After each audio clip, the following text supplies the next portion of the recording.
designed the Trooper, we knew that we wanted somebody who really touched on that fantasy of playing the Stormtrooper, of playing the Clone Trooper, but we also knew that that was kind of a limited box, and we wanted to expand that because, let's face it, Stormtroopers die a lot. That's what they exist to do. We wanted somebody bigger and more heroic than that. So we start out with our basic Trooper, which is your basic armor set. That's pretty much an homage to the Clone Trooper and the Stormtrooper.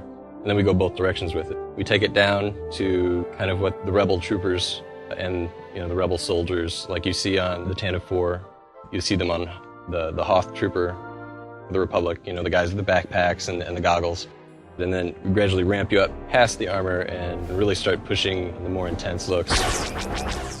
A big part of the Trooper has been that they're more aggressive than the Jedi. They aren't bound by this code necessarily. They have regulations, they have rules, obviously. This is the Republic. But they are very aggressive in defending the Republic. They will go out of their way to attack the Empire, to attack their resources, their personnel, their weapons, to make sure that this is not just a fair fight, that the Republic is going to win this fight at all costs. What we really wanted was somebody who brought that sort of military point of view, which is, on one hand, he is an officer in the Army, and on the other hand, war is hell. And sometimes you have to actually make the tough choices in order to get the stuff done. We had to sell animations to be giving them a strong feature. What defines a trooper? They are strong, they're efficient at what they do, and they carry a big supply of weapons that we need to support the animation to have these weapons look good in the game. This animation sells on how strong a trooper is in close battle. If the gun can't knock the enemy down, the trooper will physically knock them down. The Trooper is largely, first and foremost, inspired by the gun and inspired by using a gun to solve problems. And so what we looked for is movie clips and other games and how they actually handle largely automatic fire, actually getting in there and just mowing down fields of people with lots of weapons. He believes in just going in and kicking butt and taking names. Well, you have your standard, long Stormtrooper style weapon that, usually based off of a World War II weapon. It's been modified a little bit to look sci-fi. So you'll take an old German rifle, put 3 or 4 scopes on it, and there you have your Stormtrooper rifle. But really, we've gone a lot further than that and given our Trooper some really awesome weapons.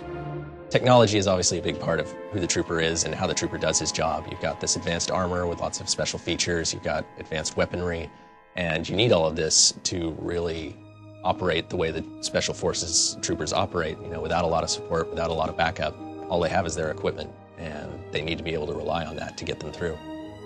Designers spend a amount of time doing research on finding out what combat style is best fit for a particular class. They take those ideas and deliver it to animations for us to give it life. We'll test it out using motion capture and just basic hand key animations and put it in a game with programming help. When we go in to get our motion capture, we have a good idea of how it's all going to play out, what we need, what kind of data we need to get. So we tell them to hold the weapon and interrogate someone. So I'll be the guy that they're interrogating. He'll tell me, hey, where are the droids at? Where are the droids? Well, I don't know. Show me where the droids are at. One of the funnest things that we did during a motion capture was get a prop gun. And you can see that he's struggling, this is heavy. But that was perfect because it shows how heavy something can be. And we take that data and deliver it in our game, just polish it up and make it look good for our characters. I think one of the biggest challenges that the players are going to face when they're playing as a trooper is choosing how they're going to fight this war.